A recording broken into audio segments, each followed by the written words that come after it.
विद्या भारती।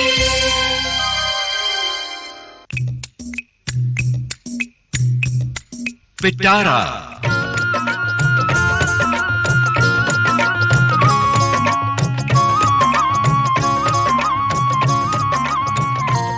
पिटारा में आज सेहतनामा।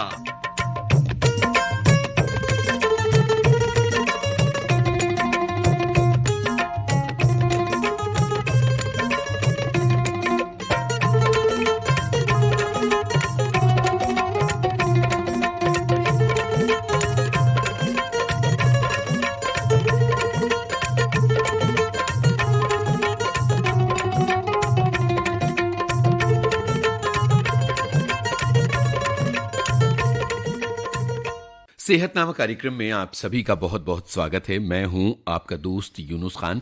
नए साल की आपको बहुत सारी शुभकामनाएं। सेहतनामा कार्यक्रम आपकी सेहत का रखवाला है और इसके जरिए हम अलग अलग मुद्दों पर विशेषज्ञों को आमंत्रित करते हैं और उनसे डिस्कशन करते हैं ताकि बीमारियों से निजात पाकर हम एक स्वस्थ जिंदगी जी सकें। आधुनिक जिंदगी की एक बहुत जरूरी चीज बन गया है डिजिटल मीडिया और अलग अलग उम्र के लोग इसकी लत के शिकार नजर आ रहे हैं। इससे फैमिली लाइफ, करियर, पढ़ाई सब पर असर पड़ रहा है और इसलिए हमने सोचा है कि साल के इस पहले सेहतनामा कार्यक्रम में हम बात करें डिजिटल मीडिया और मानसिक स्वास्थ्य और परिवार से जुड़ी हुई बातों। इसलिए सेहतनामा कार्यक्रम का आज का विषय है डिजिटल मीडिया में परिवार और मानसिक स्वास्थ्य। इस विषय पर आज हमने आमंत्रित किया है जाने माने साइकियाट्रिस्ट डॉक्टर अविनाश डिसूजा को। डॉक्टर साहब, ये जो डिजिटल मीडिया है ये तो हमारी जिंदगी का एक जरूरी हिस्सा बन गया है, तो इसके नॉर्मल इस्तेमाल और इसकी लत के बीच में एक बड़ी थिन सी लाइन होगी।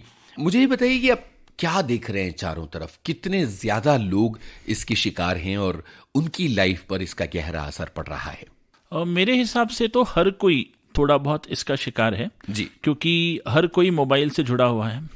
और एक सिंपल सी बात है कि अगर आप सुबह घर से निकलो और आप मोबाइल अगर घर पे भूल जाओ तो वैसे ही आप चिंतित हो जाते हैं कि मेरे पास मेरा मोबाइल नहीं है जी। तो मुझे अगर लोगों से संपर्क करना पड़ा या मुझे कुछ चेक करना पड़ा या मेरे phone numbers, bank details, bank transaction सब कुछ मोबाइल पे है तो हम मोबाइल पे पूरी तरह डिपेंडेंट हो गए क्योंकि हमारा calendar, diary, social life, personal life सब कुछ मोबाइल के द्वारा चलता है।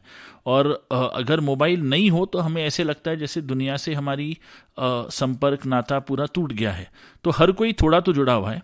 लेकिन जब हम लत और नॉर्मल यूज़ के बारे में बात करते हैं तो मेन फैक्टर जो आता है कि कौन कितना समय तक और कितने घंटे तक फ़ोन का इस्तेमाल करता हो। बिल्कुल। हाँ, और अगर हम देखे जाए तो हम आमतौर पे काम के लिए या अन्य चीज़ों के लिए फ़ोन इस्तेमाल करते ही हैं।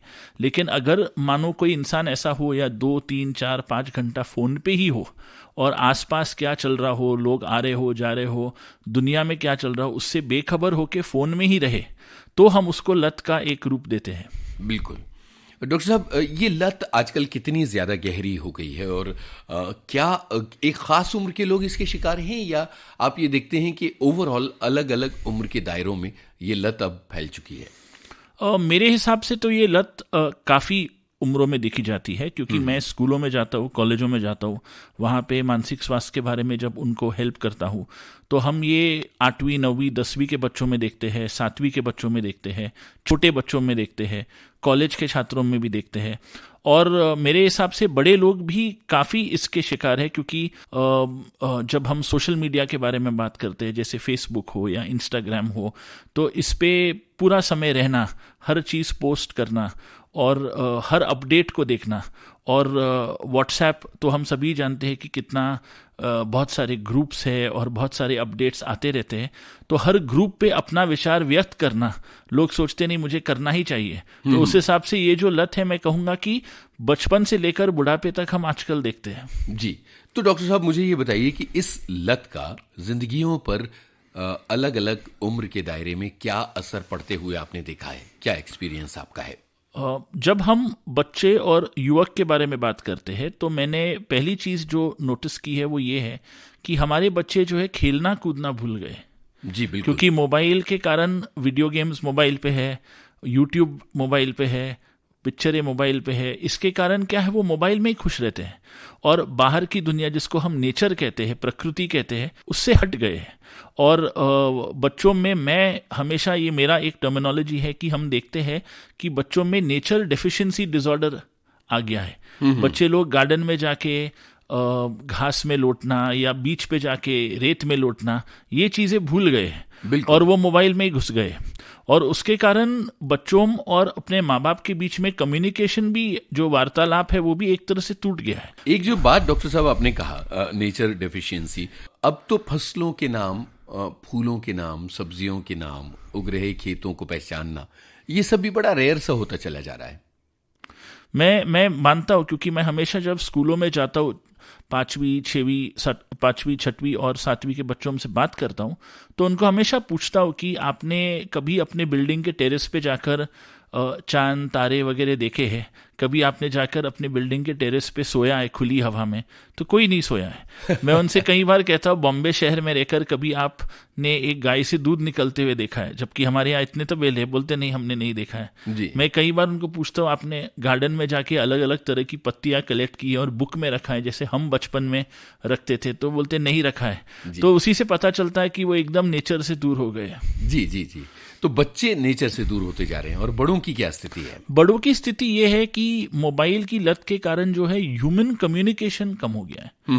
हम जो कम्युनिकेट करते हैं व्हाट्सएप पे करते हैं, SMS द्वारा करते हैं, वॉइस नोट द्वारा करते हैं, लेकिन हम फेस टू फेस कम्युनिकेशन कम हो गया है। इमोशंस भी जब व्यक्त करना होता है किसी के प्रति, हम इमोजीज या इमोटिकॉन्स की तरह व्यक्त करते हैं, लेकिन हमारे जो असल इमोशंस है हम सामने नहीं लाते हैं। और जैसे ह्यूमन टच, एक दूसरे से गले मिलना, एक साथ बैठना, मजाक करना, कुछ खाना पीना, और मोबाइल को न देखते हुए हंसी खुशी में शाम गुजारना, ये कम हो गया है। जी, लोग प्रकृति से दूर होते चले जा रहे हैं और ह्यूमन इंटरैक्शन की कमी होती जा रही है।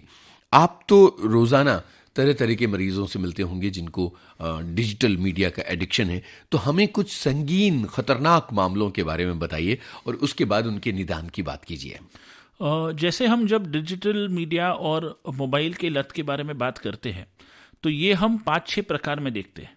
तो पहला तो ये है कि social media addiction, Facebook, WhatsApp, Instagram पे रहना, हर चीज़ पोस्ट करना, अगर हमें सही मात्रा में लाइक्स नहीं मिले तो निराश होना, उदास होना, तो जिसको हम हमारी लैंग्वेज में सोशल मीडिया इंड्यूस्ड डिप्रेशन कहते हैं। तो ये एक चीज़ है। दूसरी हम बीमारी जो देखते हैं, कंपल्सिव ऑनलाइन शॉपिंग, कि आजकल सब कुछ ऑनलाइन मिल रहा है तो लोग ऑनलाइन खरीदारी करते हैं। किस हद तक, किस लिमिट में खरीदारी करनी है, क्योंकि क्रेडिट कार्ड लिमिट्स उनके हाथ में नहीं होता है। तो कई बार खरीदारी इतनी हो जाती है कि महीने के एंड में पैसे भरना मुश्किल हो जाती है और लोग बेतहाशा खरीदारी करते हैं। हम कभी कभी ये भी देखते हैं कि कंपल्सिव ऑनलाइन गेमिंग देखते हैं कि लोग पूरे दिन ऑनलाइन गेमिंग करते रहते हैं। गेम्स खेलने के लिए भी उन्हें पैसा डालना पड़ता है। अगर हारे तो उनमें गुस्सा आ जाती है, वो चीज़ें तोड़ देते हैं, मोबाइल भी तोड़ देते हैं। तो इस प्रकार की प्रॉब्लम्स हम देखते हैं। और एक जो संगीन सा इशू हमारे सामने आ रहा है, क्योंकि आजकल मोबाइल पे इंटरनेट है, तो उसके कारण हमारे पास कहीं लोग ऐसे भी आ रहे हैं जिनमें पोर्नोग्राफी की एडिक्शन है। और उसके कारण क्या है कि उनकी पर्सनल लाइफ, उनकी सेक्सुअल लाइफ, ये भी डिसरप्ट हो रही है। और ये एक थोड़ा सा संगीन सा डिसऑर्डर है जिसको हम अक्सर क्लिनिक में देखते हैं जी। तो इस प्रकार से अलग अलग तरीके से जो डिजिटल मीडिया की लत है और मोबाइल की लत है, ये लोगों को अफेक्ट करती है। डॉक्टर साहब, ये लत लग तो आसानी से जाती, कोई भी लत हो वो अमूमन किसी को अपने शिकंजे में जकड़ लेती है, लेकिन उससे मुक्ति पाना बड़ा मुश्किल काम है। हमें ये बताइए कि अलग अलग उम्र के लोगों में परिवार वाले क्या करें कि उन्हें इस तरह की लत से मुक्ति मिल जाए। एक बात समझना बहुत ज़रूरी है श्रोताओं को कि डिजिटल मीडिया और मोबाइल के लत के लिए कोई दवाई नहीं है। बिल्कुल। क्योंकि ये जैसे हम मानो सिगरेट का नशा हो या दारू का नशा हो, ऐसे कोई केमिकल नशा नहीं है कि जिसको हम दवाई दे के दूर कर सकें। हमें ये देखना पड़ेगा कि जो ये लत है वो किस प्रकार से हो रही है। कि हो सकता है कि इंसान डिप्रेशन में हो और अपनी निराशापन, डिप्रेशन से दूर होने के लिए इसके प्रति गया हो। कभी कभी ऐसा भी हो सकता है कि इंसान जो है अकेलापन महसूस करता हो, अपना अकेलापन दूर करने के लिए इसके प्रति गया हो। कभी कभी बच्चे जो है माँ बाप से लड़ने के लिए, उनके विरुद्ध जाने के लिए इसके प्रति गए हो, तो ये बेसिक कॉज इस लत का क्या है ये ढूंढना बहुत ज़रूरी है। और साथ में ये ऐसी लत है कि जिसको हम एक पूरी तरह से उसको छुड़ा दे ये भी नहीं हो सकता, क्योंकि मोबाइल जो है आज के जीवन में एक ऐसी वस्तु है जो आवश्यक है।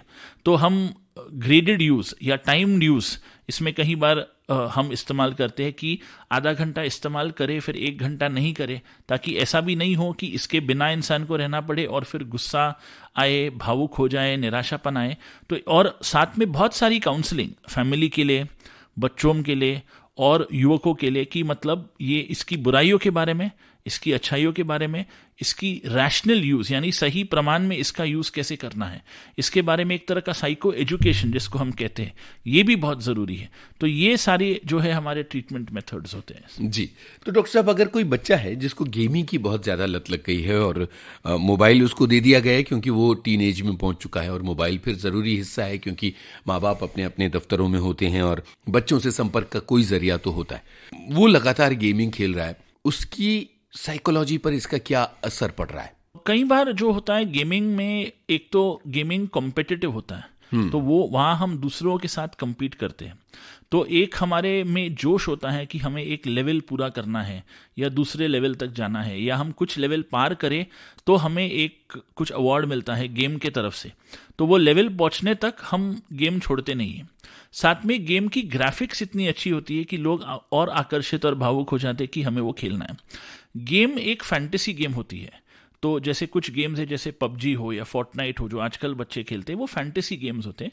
हम एक्चुअली चाहते हैं कि रियल लाइफ में हम वो कर सके लेकिन नहीं कर पाते, तो हम जो कैरेक्टर अज्यूम करना चाहे कर सकते हैं और लड़ाई कर सकते हैं, मार सकते हैं, जो हम एक्चुअली चाहते करें लेकिन नहीं कर सकते, तो लोग उसके प्रति आकर्षित होते हैं। अभी इसमें क्या होता है, मानसिक स्वास्थ्य खराब होता है क्योंकि एक तो नींद खराब होती है। कई बार रात को लोग जग के गेम्स खेलते हैं, कई बार पूरी दिन खेलते हैं, उसका असर पढ़ाई पे भी होता है, मार्क्स कम हो जाते हैं, एग्जाम में भी मार्क्स कम आते हैं। साथ साथ में बच्चा को अगर न खेलने दिया जाए तो उसे गुस्सा आ जाएगा, भावुक हो जाएगा, चीज़ें तोड़ देगा, हो सकता है माँ बाप को कुछ बुरा भला बोल दे, तो ये चीज़ें भी सामने आती है। और उसके साथ साथ कई बार जो है बच्चा अकेलापन, निराशापन और माँ बाप के साथ अगर उनकी जमती नहीं हो तो ये चीज़ों से थोड़ी रिलीफ पाने के लिए भी गेम्स के प्रति जाता होगा। तो इन सब कारणों से जो है बच्चे गेम्स के प्रति आकर्षित होते हैं, और इसका प्रभाव जो है उनके मानसिक स्वास्थ्य पे भी होता है, उनके शारीरिक स्वास्थ्य पे भी होता है, क्योंकि वो जगते हैं, उन्हें पानी, भूख, ये सब चीज़ें भूल जाते हैं, तो कई बार जो है उनका जो स्वास्थ्य है वो भी कम हो जाता है। डॉक्टर साहब, ये जो गेमिंग की लत है ये मोबाइल और लैपटॉप यानी छोटी और बड़ी स्क्रीन दोनों के जरिए लोगों को अपनी चपेट में लेती है, और माँ बाप बहुत ज़्यादा परेशान देखे गए हैं कि ये लत अपनी हदों के पार पहुंच चुकी है। ऐसे माँ बाप की मदद के लिए आप क्या सलाह देना चाहेंगे आज के इस कार्यक्रम में? बहुत इंपॉर्टेंट बात यह है कि माँ बाप अपने बच्चों से बात करें। आज के युग में मैंने अक्सर ये देखा है कि माँ बाप और बच्चों के बीच में बातें बहुत कम हो गई है। मैं हमेशा माँ बाप से कहता हूँ कि भले हम पूरा दिन काम करते हो, शाम को घर आते हो, ये बहुत ज़रूरी है कि रोज़ शाम को हम घर आए तो एक आधा घंटा 40 मिनट निकाल कर बच्चों से बात करें कि उनका दिन कैसे रहा, उनके दोस्त कौन थे, अगर वो मोबाइल पे भी हो तो मोबाइल पे क्या कर रहे हैं जाकर देखें, क्योंकि कई बार माँ बाप बच्चे के हाथ में मोबाइल तो दे देते हैं, इंटरनेट कनेक्शन भी दे देते हैं, लेकिन उनके बच्चे ऑनलाइन क्या कर रहे हैं ये माँ बाप को पता नहीं होता। तो कई बार मैं माँ बाप से कहता हूँ कि बच्चों से बात कीजिए, पता लगाइए कि वो सोशल मीडिया के कौन से साइट्स पे है और उनके दोस्त कौन से साइट्स पे है, वो किस तरह के मैसेजेस एक्सचेंज कर रहे हैं, थोड़ा सा एक ओपन माहौल रखिए। और कई बार माँ बाप से हम ये भी कहते हैं कि आप ऐसे प्रिटेंड कीजिए कि आप सीखना चाहते हैं, तो बच्चा कई बार आपको सिखाएगा कि देखो ये है वो है, और आपको थोड़ी जानकारी होगी कि बच्चा क्या कर रहा है। दिलचस्प तरीका है ये तो। हाँ, कई बार ये भी हो जाता है कि हम जब बच्चे को अगर लत लगी हो तो ये बहुत ज़रूरी है कि हम बच्चे को मारे नहीं, ये बहुत ज़रूरी है कि हम बच्चे को एक कमरे में बंद नहीं कर दे कि चलो आपको कुछ नहीं मिलेगा। ये इंपॉर्टेंट चीज़ ये है कि बच्चे को हम समझाएं, क्योंकि कई बार जो है जो चीज़ें प्यार से समझाई जा सकती है उसका हल आसानी से होगा। तो अगर हम बच्चे को समझाएं, देखो हम आपके मोबाइल के यूज़ के खिलाफ नहीं है, हम सिर्फ आपके एक्सेसिव यूज़ के खिलाफ है। मतलब जो आप अधिक यूज़ कर रहे हो वो हम नहीं चाहते कि हो। तो अगर आप 2 घंटा पढ़ाई कर लेते हैं तो आप 1 घंटा मोबाइल यूज कर सकते हो। अगर आप होमवर्क कंप्लीट कर लेते हो तो आप उसके बाद 2 घंटा मोबाइल यूज कर सकते हो। और एक रूल फैमिली में बन जानी चाहिए मेरे हिसाब से तो, कि 11 बजे रात के बाद कोई मोबाइल या गैजेट पे नहीं हो। क्योंकि कई बार हम बेड पे जाते हैं सोने के लिए, गैजेट हाथ में लेके जाते हैं, 11 बजे हम गैजेट लेके जाते हैं, 1 बज जाती है, हमें पता नहीं चलता। और उससे हमारे नींद पे भी असर होता है, क्योंकि सुबह तो 6 बजे उठना ही है। तो ये सब रूल्स अगर एक फैमिली बना के चले, जिसे हम डिजिटल फ्री आवर्स कहते हैं फैमिली में, तो मेरे ख्याल से काफी अच्छा असर होगा। डॉक्टर साहब, बहुत जरूरी बात आपने बताई कि परिवार ये नियम बना ले कि इतने बजे से इतने बजे तक मोबाइल का इस्तेमाल नहीं करना है। कई घरों में ये होता है कि सब लोग हैं लेकिन अपने आप में बिजी हैं। मोबाइल गेमिंग बहुत खतरनाक लेवल तक पहुंच चुका है और आपने इसके निदान के लिए कुछ तरीके बताए हैं। डॉक्टर साहब, आपने बताया कि कैसे बच्चे जो हैं वो मोबाइल गेमिंग के शिकार होते चले जा रहे हैं और उनसे फैमिली को बहुत संवेदनशीलता के साथ निपटने की जरूरत है। कई बार ये होता है कि बहुत उपायों के बावजूद कोई किसी तरह का इसका फायदा नहीं होता है। कितना जरूरी है काउंसलर के पास जाना और कितनी जागरूकता है इस बारे में? क्योंकि हम इस कार्यक्रम में है और हमें दुनिया भर के लोग सुन रहे, तो मैं श्रोताओं को 2 बात जरूर कहना चाहूंगा कि हमारा मानसिक स्वास्थ्य बहुत जरूरी है। हर साल हम फिजिकल चेकअप, शारीरिक स्वास्थ्य करते हैं, का ख्याल रखते हैं, ब्लड टेस्ट करते हैं, बहुत सारी चीज़ों का टेस्ट करते हैं और हम बोलते हैं हाँ हम फिट है। एक साइकाइट्रिस्ट, मनोचिकित्सक होने के नाते मेरे क्लिनिक में लोग बीमारी होने के बाद आते हैं जी। मेरे पास कभी कोई ऐसा नहीं आया है कि मैं अपना रेगुलर मानसिक स्वास्थ्य चेकअप के लिए आया हूँ कि क्या मुझ में स्ट्रेस है, क्या मुझ में प्रॉब्लम है, क्या चांसेस है कि मुझे कोई मानसिक तकलीफ हो, ये जानने के लिए कोई नहीं आता। तो मानसिक स्वास्थ्य एक निग्लेक्टेड इशू है, कोई इसके तरफ ध्यान नहीं देता। दूसरी जो एक गलत फहमी श्रोताओं में शायद हो या लोगों में हो, ये है कि हम अगर साइकाइट्रिस्ट या मनोचिकित्सक के पास जाए या काउंसलर के पास जाए तो उसका मतलब ये है कि हमें मानसिक तकलीफ है या हम पागल है, और फिर लोग हमें तरह तरह की नज़रों से देखेंगे और हमें एक लेबल दिया जाएगा कि हमें ये प्रॉब्लम है। और लोग ये भी समझते हैं कि अगर मैं काउंसलर से मदद मांगूं तो उसका मतलब ये कि मैं खुद कमज़ोर हूं और वो प्रॉब्लम खुद हैंडल नहीं कर पाता हूं। लेकिन ये सभी गलत है, क्योंकि हमारे पास ऐसा नहीं है कि सिर्फ मानसिक तकलीफ वाले लोग आते हैं, नॉर्मल लोग आते हैं जिनमें ज़िंदगी की कुछ कठिनाइयाँ हो, जिसको हम सलाह मशवरा करके उनको हेल्प करते हैं। तो मैं हमेशा लोगों से यही कहता हूँ कि काउंसलर के पास जाना या मनोचिकित्सक के पास जाना गलत नहीं है और इसमें कोई शर्म की बात नहीं है, क्योंकि WHO ने खुद ही कहा है कि 3 में से 1 इंसान को डिप्रेशन है, और अगर मात्रा इतनी ज़्यादा है तो हमें इसके बारे में बात करनी चाहिए, चर्चा करनी चाहिए, शर्माना नहीं है। और हम हेल्प नहीं लेंगे तो हल नहीं मिलेगा, और कई बार फिर ये एक बड़ी बीमारी के रूप में सामने आगे आके प्रकट होगा। जी, इसका मतलब ये कि काउंसलर के पास, साइकियाट्रिस्ट के पास जाने में शर्माना नहीं है। परिवार में किसी को समस्या है, तुरंत जागरूक हो जाना है। डॉक्टर साहब, बच्चों की बात हम कर रहे थे और मोबाइल एडिक्शन, गेमिंग एडिक्शन की हमने बातें की। एक चीज जिस पर सारे माँ बाप की बहुत ज्यादा पैनी नजर रहती है वो है एग्जाम्स में बच्चों का प्रदर्शन, और इसको लेकर हम बहुत सारा लोड बच्चों पर डाल देते हैं। हो सकता है कि हमारे इनपुट्स बहुत कम हो बच्चों के लिए, लेकिन हम बच्चों से आउटपुट्स की उम्मीद बहुत ज्यादा करते हैं। एग्जाम को लेकर बच्चों में किस तरह की मानसिक समस्याएं आप देख रहे हैं? मेरे ख्याल से माँ बाप जब बच्चों को एग्ज़ाम के प्रति जागरूक करते हैं तो माँ बाप सोचते कि हर एग्ज़ाम बहुत ज़रूरी है, और ख़ास करके हम ये प्रॉब्लम्स 9वीं, 10वीं और 12वीं के छात्रों में तो देखते ही है, क्योंकि हर माँ बाप को शायद ये भी लगता है कि वो खुद 10वीं और 12वीं का एग्ज़ाम फिर से दे रहे, तो उतना ही प्रेशर रहता है जितना बच्चों पे रहता है। तो ये बहुत ज़रूरी है कि जब हम एग्ज़ाम प्रेशर के बारे में बात करें तो माँ बाप समझ ले कि उनके बच्चों की क्षमता क्या है। कई बार माँ बाप सोचते कि मैं डॉक्टर नहीं बन पाया या मैं इंजीनियर नहीं बन पाया तो मेरी जो इच्छाएं पूरी नहीं हुई है वो मेरा बच्चा पढ़ के करेगा। लेकिन हो सकता है बच्चे की इच्छा कुछ और हो सकता है बच्चे की इच्छा कुछ अलग हो, वो कुछ और करना चाहे, हो सकता है पढ़ाई में वो इतना अव्वल नहीं हो जितना हम सोचते हो।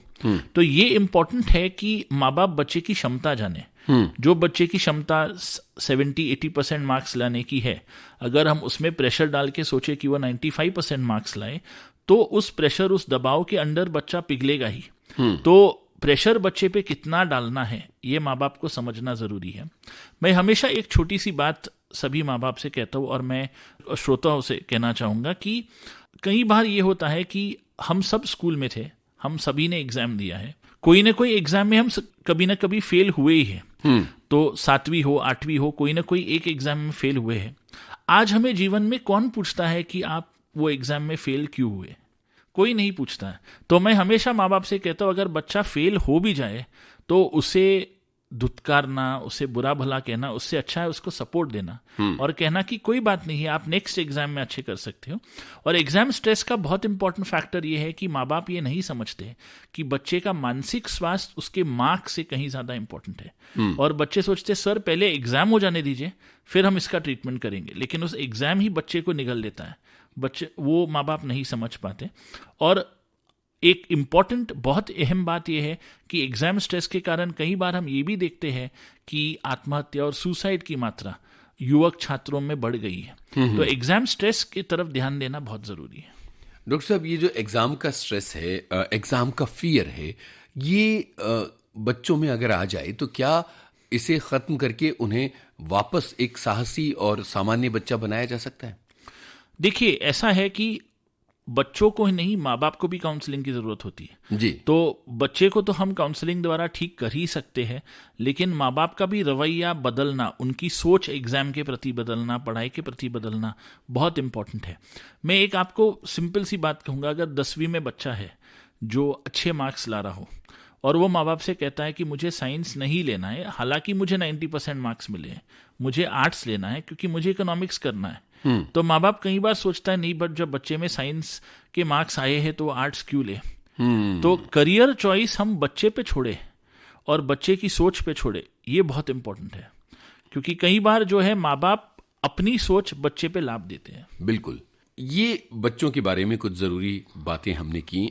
एक बात जो है वो है एंट्रेंस एग्जामिनेशंस बहुत ज़्यादा महत्वपूर्ण हो जाते हैं कि आईआईटी में एडमिशन है, आईआईएम में एडमिशन है, किसी अच्छे कॉलेज में एडमिशन के लिए बहुत ज़बरदस्त प्रदर्शन करना है और बच्चे को सालों साल तैयारी करवाई जाती है और उसके मन में ये भर दिया जाता है कि तुम्हें बस इसमें किसी तरह से कामयाब होना है, और जब वो नहीं हो पाता तो वो पूरी तरह से बिखर जाता है। ये घर घर की कहानी है, इस बारे में आप क्या कहना चाहेंगे? आजकल प्रॉब्लम यह है कि एंट्रेंस एग्जाम्स सभी जगह आ गई है जी, और एंट्रेंस एग्जाम्स के कारण प्रेशर इतनी है कि 1 मार्क और आधे मार्क से सीट चली जाती निकल है। जाती है। तो मैं हमेशा माँ बाप से यही कहूंगा कि आईआईटी, मेडिकल, ये सारे अच्छे करियर्स तो है ही, लेकिन इसके अलावा भी बहुत सारे फील्ड्स है जो अभी खुल गए हैं। जैसे एक ज़माने में फैशन डिज़ाइनिंग के बारे में कोई जानता नहीं था, लेकिन आज कॉलेजेस है, बिजनेस मैनेजमेंट के कॉलेजेस है, बहुत सारे और भी फील्ड्स है, केटरिंग हो, चाहे बहुत सारी फील्ड्स है जो खुल गई है। स्पोर्ट्स एक तरह से खुल गई है जो हमारे कंट्री में पहले कभी नहीं थी। तो माँ बाप से मैं हमेशा कहूँगा, बच्चे को जिस एरिया में इंटरेस्ट हो, जिस एरिया में उसका एक रुचि हो, उस एरिया में उसको हम ज़्यादा धकेले तो बच्चा जो है वो चीज़ खुशी खुशी करेगा, क्योंकि उसे उस चीज़ में दिलचस्पी है, वो चाहता है कि वो करे, और वो अगर उसको करियर बनाए तो और भी ज़्यादा पैशन से वो उसमें आगे बढ़ सकता है। बिल्कुल। तो प्रेशर उन पे आईआईटी और मेडिकल का हम न डालते हुए बच्चे पे करियर चॉइस छोड़े, ये बहुत ज़रूरी है, क्योंकि हर कोई आईआईटी तो नहीं पहुंचने वाला है जी। और हर कोई डॉक्टर भी नहीं बनने वाला है। बिल्कुल। परिवारों में फेल्योर से निपटने के लिए अलग अलग उम्र के लोगों को किस बात का ध्यान देना चाहिए? कई बार सिर्फ बच्चों के एग्जाम्स में फेलियर ही बड़ा मुद्दा नहीं होता है। कई बार ये होता है कि किसी को एक टेंडर हासिल करना है, किसी को अपने बिजनेस में, किसी को अपनी नौकरी में अपने टारगेट हासिल करने हैं, और वो जो फेल्योर्स हैं अलग अलग उम्र में, वो व्यक्ति को खत्म होने के कगार तक ले जाती हैं। इसके बारे में बताएं। मैं हमेशा मानता हूँ फेलियर जो है वो लाइफ का एक हिस्सा है जी।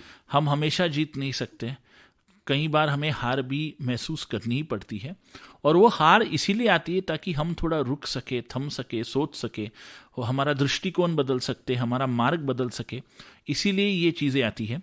तो अगर हम फेलियर से निराश, हताश होके हार जाए तो मैं मानूंगा फिर जिंदगी का कोई मतलब नहीं है। बिल्कुल, गिरते हैं शहसवार मैदान इस जंग में, है ना? हमें हारना जीतना जिंदगी का ही हिस्सा है।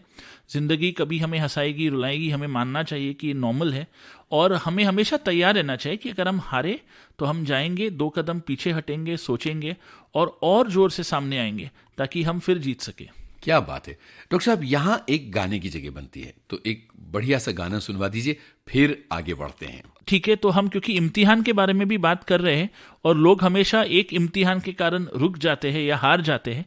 डॉक्टर साहब, बहुत सारी बातें हमने आज के इस कार्यक्रम में की जिनसे जिंदगी की राहों पर रोशनी मिलेगी। एक बहुत बड़ा जो प्रॉब्लम है वो सोशल मीडिया एडिक्शन का हो गया है। यानी किसी ने अपनी एक प्रोफाइल फोटो पोस्ट की और अगर उसको प्रॉपर लाइक्स नहीं मिले तो वो डिप्रेशन में चले जाता है। हम हमेशा मजाक में लोगों से ये कहते हैं कि आपकी जिंदगी उतनी ही खुशहाली हो जितनी फेसबुक पे है जी, क्योंकि कई बार हम सबके प्रोफाइल जब देखते तो हमें लगता है कितना अच्छा जीवन है उनका, रियल लाइफ में उनकी जीवन कुछ और है जी। तो मैं हमेशा लोगों से कहता हूं कि सोशल मीडिया बनाया क्यों गया था? सोशल मीडिया बनाया गया था ताकि हम एक दूसरे से जुट सके। हमारे जो दोस्त अब्रॉड चले गए थे, हमारे बचपन के साथी जो बिछड़ गए थे, वो मिल सके। वो इसीलिए नहीं बनाया गया था कि हम उसे एक शो ऑफ का माध्यम बनाए, होड़ करने का मंच बना दिया। उसे हमने वो इसीलिए नहीं बनाया गया था कि हम हर छोटी चीज सोशल मीडिया पे डालें। हम हमारे लाइफ की इंपॉर्टेंट चीजें सोशल मीडिया पे जाएं। और ये भी है, सोशल मीडिया 2 प्रकार से यूज होती है। एक तो जहां हम हर किसी को फ्रेंड बना देते हैं, तो न जाने न अनजाने सबको हमारे बारे में पता चल जाता है। दूसरा, जो हम बहुत रिस्ट्रिक्टेड, सिर्फ 100 या 200 लोग जो हमें जानते हैं उनको फ्रेंड बनाते हैं। बट ये यूज तो बहुत कम है। आजकल लोग चाहते हैं कि मेरे 800 दोस्त हो, 1000 दोस्त हो, 3000 दोस्त हो, तो फ्रेंड्स हमारे बढ़ते जाते हैं। और हम कई बार पर्सनल फोटोज पोस्ट कर देते हैं, तो और ये फोटोज इंटरनेट पे है, अवेलेबल है और इंटरनेट से उठाए जा सकते हैं। उसका कभी कभी गलत उपयोग भी हो सकता है। तो लोगों को थोड़ा ध्यान रखना चाहिए कि जब हम सोशल मीडिया पे पोस्ट करते हैं, ध्यान से करें। लाइक्स के बारे में जब तक बात आती है, वो ये होता है कि लोग सोचते हैं कि if I am liked on Facebook तो मैं शायद पॉपुलर हूं, अगर मैं लाइक नहीं हूं तो लोग मुझे नहीं पसंद करते, जबकि ऐसी बात नहीं है। अभी आप अगर संडे रात को पोस्ट करो, हो सकता है लोग अपने अपने काम में बिजी हो, उन्होंने आपको लाइक नहीं दिया हो, बट उसका ये मतलब नहीं कि वो आपको पसंद नहीं करते जी। और कई बार लोग जो है सोचते कि 1 घंटे में उनको 100 लाइक मिलना चाहिए, हो सकता है नहीं हो। तो ये एक चीज है कि उस लाइक से हम निराश नहीं हुए। हमारे जीवन में जो आसपास लोग हैं, हमारे परिवार है, हमारे दोस्त हैं, उनसे मिले और उस खुशी से हम खुशी पाए। हम सोशल मीडिया के लाइक्स पे हमारा जीवन नहीं बांधे, ये बहुत इंपॉर्टेंट है। डॉक्टर साहब, ये एक अजीब सी बात देखी जा रही है, क्योंकि सोशल मीडिया के जरिए हम अलग अलग तरह के लोगों से जुड़ जाते हैं, तो कई बार लोगों के मन में ये बात आ जाती है कि सामने वाला तो इतना कामयाब है और हम तो अपनी जिंदगी में कुछ कर नहीं पा रहे हैं। ये जो एक तरह से मन में एक भावना आती है, इससे कैसे निपटा जा सकता है? कई बार क्या होता है कि सोशल मीडिया द्वारा हम एक दूसरे से कंपेयर करते हैं, क्योंकि सोशल मीडिया पे लोग अपनी घर, अपनी गाड़ी, अपनी प्रोग्रेस, ये सब चीज़ें पोस्ट करते हैं। तो लोगों को ये एक तरह की जेलसी, जलन भावना भी उत्पन्न होती है। ये बहुत ज़रूरी है कि लोग अपने आप में पहले झांके और देखें कि मैं अगर प्रोग्रेस नहीं कर रहा हूँ, अगर मैं आगे नहीं बढ़ रहा हूँ, तो क्यों नहीं बढ़ रहा हूँ? क्या कुछ खामियां है मुझ में जिस पे मैंने काम नहीं की है, या कुछ अपॉर्चुनिटीज़ है, कुछ मौके हैं जिसका मैंने सही तरीके से फ़ायदे नहीं उठाए हैं। और फिर उसको एनालाइज करके देखें कि अगर जो दूसरा इंसान पोस्ट कर रहा है कि क्या वो असल में सच है या वो एक दिखावे वाला पोस्ट है, कि ताकि लोग देखें और थोड़ा भौचक्का होए, आश्चर्यचकित होए, लेकिन असल में सच्चाई शायद वो नहीं हो। तो इसलिए मैं लोगों से हमेशा कहूँगा कि सोशल मीडिया द्वारा एक दूसरे से कंपेयर नहीं करें। रियल लाइफ में अगर आप उस इंसान को जानते हो, नॉर्मल जिंदगी में उससे जानते हो, जाके देखिए, सोचिए, देखिए असल में उसकी जिंदगी वैसी है या ये एक सोशल मीडिया का दिखावा है जिसमें हम उस भवंडर में फंस गए। बहुत सही बात डॉक्टर साहब आपने कही। तो मुझे ये बताइए कि सोशल मीडिया का सही तरीके से इस्तेमाल करने के टिप्स क्या हो सकते हैं? पहले तो बहुत इंपॉर्टेंट चीज़ ये है कि हमारे जो सोशल मीडिया में फ्रेंड्स हो, वो ऐसे लोग हो जिनको हम जानते हो या मिल चुके हो। दूसरी बात ये भी हो कि सोशल मीडिया पे जो हम इंफॉर्मेशन डाल रहे हैं वो इतना पर्सनल नहीं हो कि दुनिया के लायक नहीं हो। मतलब इंफॉर्मेशन ऐसी होनी चाहिए जो हम दुनिया के साथ शेयर कर सके। कई बार बहुत सारी पर्सनल इंफॉर्मेशन, पर्सनल प्यार के मैसेजेस, पर्सनल कोट्स हम डाल देते हैं जो एक्चुअली दुनिया के साथ शेयर करने के लायक नहीं है। पर्सनल फोटोग्राफ्स, हो सकता है हमारे कपड़े सही नहीं हो सकता है वो फैमिली फोटोग्राफ्स है, वो हम सोशल मीडिया पे डाल देते हैं। तो थोड़ा सा ध्यान रखना हमें चाहिए कि हम कौन से फोटोग्राफ्स पोस्ट करें। ये भी बहुत ज़रूरी है कि हम हमारे घर के इंटरनल फोटोग्राफ्स, हमारे गाड़ी की, हमारी प्रोग्रेस की फ़ोटोज़ तब तक नहीं डालें जब तक हमें नहीं लगे कि ज़रूरी है। और रोज़ कुछ ना कुछ सोशल मीडिया पे पोस्ट करना ही है, ये भी ज़रूरी नहीं है।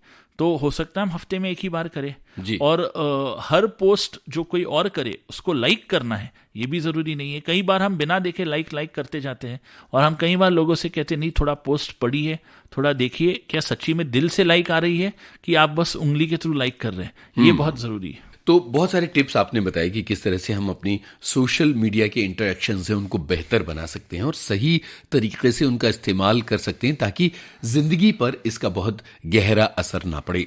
डॉक्टर साहब, बहुत सारी बातें हमने की जिसमें मोबाइल एडिक्शन की बातें हुई हैं, सोशल मीडिया एडिक्शन की बातें हुई हैं, बच्चों में जो मोबाइल का गहरा असर पड़ता है उसकी बातें हमने की हैं। एक चीज जो बहुत ज्यादा महत्वपूर्ण बन गई है जिसका थोड़ा सा जिक्र आपने किया था, वो है इंटरनेट के जरिए खरीदारी करना। कई बार ये होता है कि बच्चे कुछ ऐसा कर जाते हैं इंटरनेट शॉपिंग के जरिए जो माँ बाप पर बहुत भारी पड़ जाता है।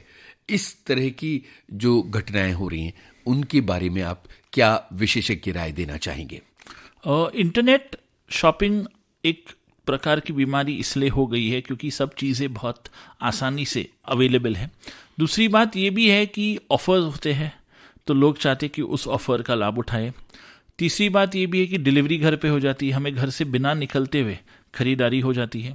और बच्चे जो है उनके दोस्तों के पास कुछ ऐसी चीज़ें होती है जो पीयर प्रेशर, दोस्तों के प्रेशर के कारण हमें लगता है कि हमें हमारे पास भी वो चीज़ें होनी चाहिए। और अगर कई बार बच्चे जो है वो माँ बाप के गैजेट्स यूज़ करते हैं जिनमें credit card information already field है, और अगर 100-200 रुपए की चीज़ है तो कई बार माँ बाप अलाउ भी कर देते हैं, लेकिन बच्चे कभी कभी बड़ी चीज़ें भी खरीद लेती हैं और उनमें फिर एक ज़रूरत आ जाती है कि मुझे रोज़ कुछ ना कुछ लेना है, कुछ न कुछ नया खरीदना ही है। और ये करने पे क्या हो जाता है कि उसके बिना फिर रहना मुश्किल हो जाती है और बच्चे जानते न जानते हुए महीने में 10, 15, 20 हज़ार, 1 लाख, 2 लाख तक की शॉपिंग कर लेते हैं। और जब क्रेडिट कार्ड बिल आती है तब माँ बाप को पता चलता है कि इतनी प्रॉब्लम्स हुई है। तो थोड़ा सा इस पे रोक लगाना, थोड़ा सा इस पे ध्यान रखना, अपने क्रेडिट कार्ड डिटेल्स स्टोर नहीं रखना मोबाइल में बहुत ज़रूरी है। कई बार अगर बड़ों में ये लत लग जाती है तो हम क्रेडिट कार्ड लिमिट कम रखने की भी सलाह देते हैं ताकि वो यूज़ नहीं कर पाए। तो ये चीज़ें जो है इसलिए सामने आई है। जी डॉक्टर साहब, परिवारों में अलग अलग व्यक्ति के पास मोबाइल हैं और सब अपनी अपनी दुनिया में मगन होते चले जा रहे हैं। इसका पारिवारिक रिश्तों पर क्या असर पड़ा है? माँ बाप के बच्चों से रिश्ते, पति पत्नी के आपसी रिश्ते, या बड़ी हो चुकी संतानों के रिश्ते अपने माँ बाप से, अपने सास ससुर से और बाकी संबंधों में? इन सभी चीज़ों का पारिवारिक रिश्तों पे बहुत गहरा प्रभाव है क्योंकि परिवार के लोग आपस में बात नहीं करते हैं और व्हाट्सएप का भी फैमिली ग्रुप बन गया है। जो सभी बातें होती है फैमिली की उसी पे होती है। पहले सुबह हम ब्रेकफास्ट पे मिल के, डिनर पे मिल के बात करते थे कि आज का दिन ये है, आज हम इनको मिलेंगे, या आज का हमारा दिन ऐसे गुजरा। ये बातें नहीं होती है, ये व्हाट्सएप पे अपडेट हो जाता है और लोग पढ़ लेते हैं। कौन कहाँ जा रहा है, क्या कर रहा है, ये भी व्हाट्सएप पे ही अपडेट हो जाता है। जो परिवार के बीच में जो बातें होनी चाहिए, जो एक फैमिली डिस्कशन, फैमिली प्यार, फैमिली टाइम होना चाहिए, वो नहीं होता। और उसके अलावा जो है झगड़े भी व्हाट्सएप पे होते हैं, तो इमोशंस व्यक्त नहीं होते हैं जी। तो और अगर फिर हमें फैमिली से बात नहीं करना है तो मोबाइल स्विच ऑफ कर देते हैं ताकि हम कहाँ हैं लोगों को पता नहीं चले और फैमिली परेशान होते रहे और हमको ढूंढते रहे।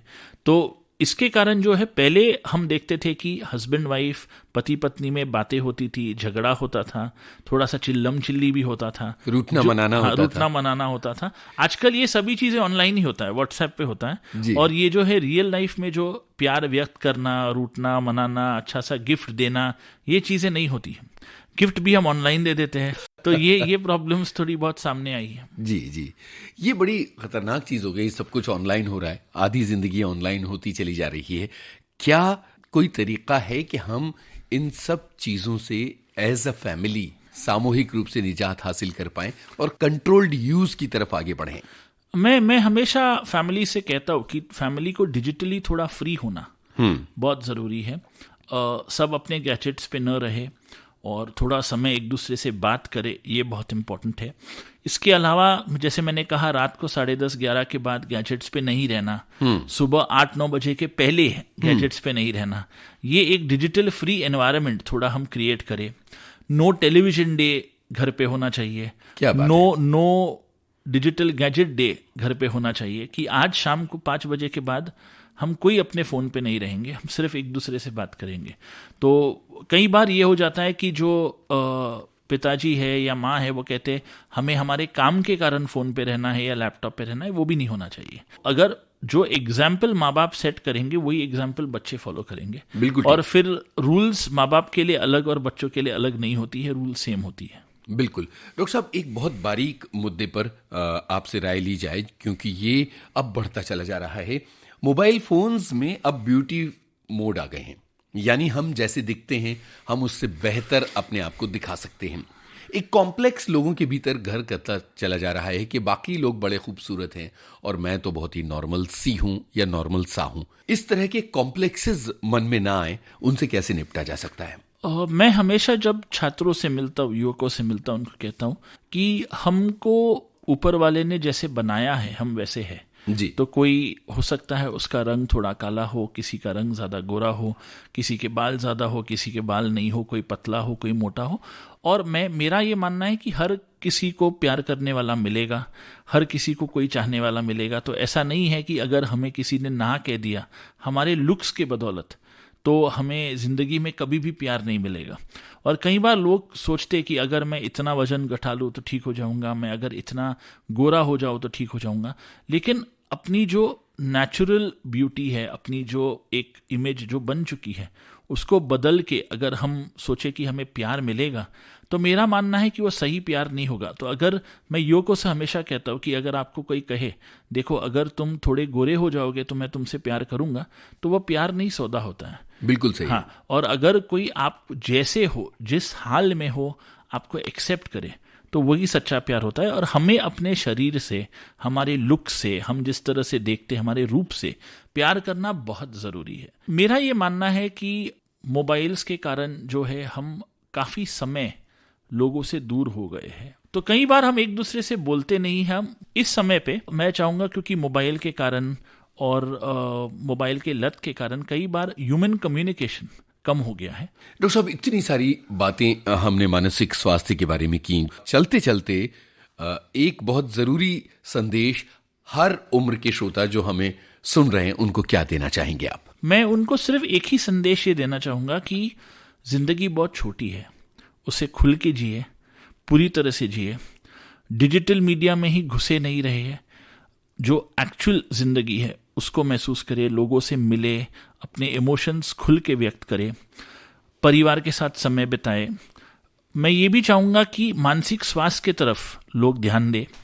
और जैसे मैंने कहा, मनोचिकित्सक या काउंसलर को मिलने में कोई शर्म नहीं है जी। तो यदि आप या आपके कोई मित्र या परिवार के लोग हो जिनमें तकलीफ हो, उनसे आप आग्रह कीजिए कि इसके लिए मदद लीजिए ताकि इसका हल हो सके। और किसी को भी अकेले दुख का सामना नहीं करना है, हम सब आपके साथ हैं। बहुत बहुत शुक्रिया डॉक्टर अविनाश डिसूजा, आप विविध भारती के स्टूडियो में आए और आपने इतनी जरूरी बातें हमसे की हैं। सेहतनामा कार्यक्रम में आज का विषय था डिजिटल युग में परिवार और मानसिक स्वास्थ्य। इस विषय पर हमसे बातचीत कर रहे थे डॉक्टर अविनाश डिसूजा। इस कार्यक्रम के रिकॉर्डिंग इंजीनियर थे विनायक तडवलकर, प्रस्तुतकर्ता रामकरण मीणा। तो अब अपने दोस्त यूनुस खान को दीजिए इजाजत। नमस्कार।